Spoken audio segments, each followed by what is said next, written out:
J'imagine ça t'est déjà arrivé d'avoir ce feeling de manquer de temps, d'avoir planifié 1000 trucs et de pas réussir à en faire un seul. Ou bien même t'as planifié ta journée, t'as réussi à faire pas mal de tâches et il en manque quand même quelques-unes et les tâches que t'as réussi à faire elles sont d'une qualité médiocre. Je vais en parler de trois principales, le premier étant un souci de mentalité, le deuxième venant d'un problème de mal gérer son temps et le troisième vient d'un problème de mémoire dont nous sommes tous victimes.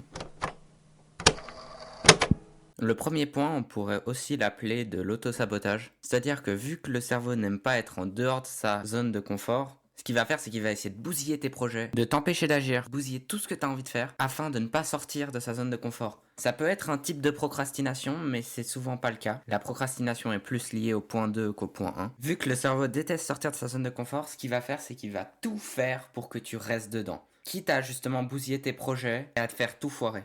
Et le pire, c'est que c'est très compliqué à changer, vu que c'est directement relié à notre mentalité. Et la raison principale pour laquelle on s'auto-sabote, c'est qu'on lie le risque à la punition. C'est-à-dire que quand on prend un risque, on prend forcément le risque aussi d'être puni et d'avoir des choses négatives qui nous arrivent quand on sort de sa zone de confort. Alors qu'en réalité, c'est faux et c'est l'inverse dans la vie. Mais vu que depuis tout petit, on nous a toujours appris que risque était égal à punition, par exemple quand tes parents te disaient de ne pas faire quelque chose et que tu prenais le risque de le faire ou que tu n'as jamais été informé sur cette chose et que tu la faisais, souvent tu étais puni, tu devais aller dans ta chambre et notre cerveau a gardé cette habitude de relier risque est égal à punition. Et le problème, c'est qu'au final, on se dépersonnifie, on oublie de vivre, on laisse les autres prendre les risques qu'on devrait prendre. Et donc ce qui fait qu'on vit jamais la vie qu'on a vraiment envie de vivre. Et en disant que tu as ce problème, le meilleur truc que tu peux faire pour essayer de l'enlever, c'est de prendre des choses que tu penses risquées et de voir qu'au final rien ne va t'arriver. Par exemple, si tu as l'impression qu'aller parler avec des gens random que tu connais pas, c'est quelque chose qui va t'amener du risque et donc justement des effets négatifs sur ta vie, fais-le et tu remarqueras que rien de grave ne t'arrivera.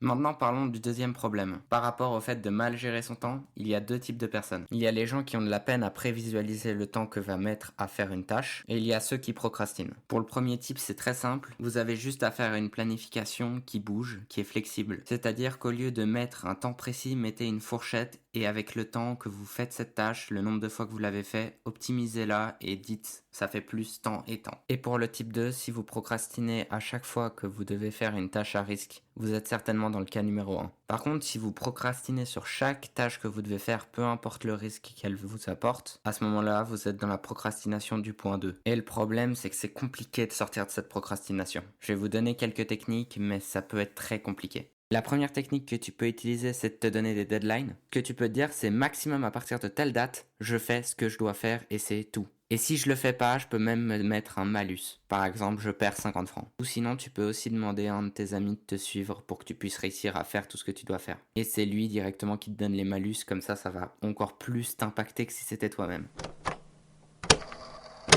Et maintenant, passons au point 3, le souci mental. Et le souci mental dont je vais parler, il s'appelle l'effet Zeigarnik. C'est un effet qui fait en sorte d'amplifier les tâches que tu n'as pas finies. Imaginons que tu travailles sur deux projets en même temps. Un, tu viens de le finir, il t'a pris des mois, et il y en a un autre où tu travailles dessus depuis même pas une semaine et tu ne l'as pas encore fini. À partir du jour où tu auras fini le premier projet, le deuxième projet aura l'impression d'être tellement long et d'avoir tellement plus de détails que l'autre, alors que ça se trouve c'est l'inverse. Et de nos jours, cet effet il est utilisé presque partout. Il est autant utilisé dans les jeux vidéo que dans le marketing. Et c'est super important que tu en aies conscience car ça te permettra d'éviter de te faire piéger et aussi de l'utiliser pour être plus productif au lieu qu'il marche contre toi. Et s'il y a un moment où tu veux éviter d'avoir cet effet et que tu accomplis beaucoup de choses récemment, évite de lancer un projet tout de suite et profite de fêter entre les deux projets avant de le lancer. Comme ça, tu regarderas tes accomplissements sans avoir cet effet. La personne qui a trouvé cet effet, elle s'appelle Bluma Zeigarnik. Elle est née le 9 novembre 1900 et elle est morte le 24 février 1988. Et elle a lancé cette expérience en 1927 et elle a commencé par faire quelques tests sur quelques participants et elle a remarqué que les participants avaient beaucoup plus de facilité à se rappeler des choses qu'ils n'avaient pas finies que de celles qu'ils avaient finies. C'était Okaku,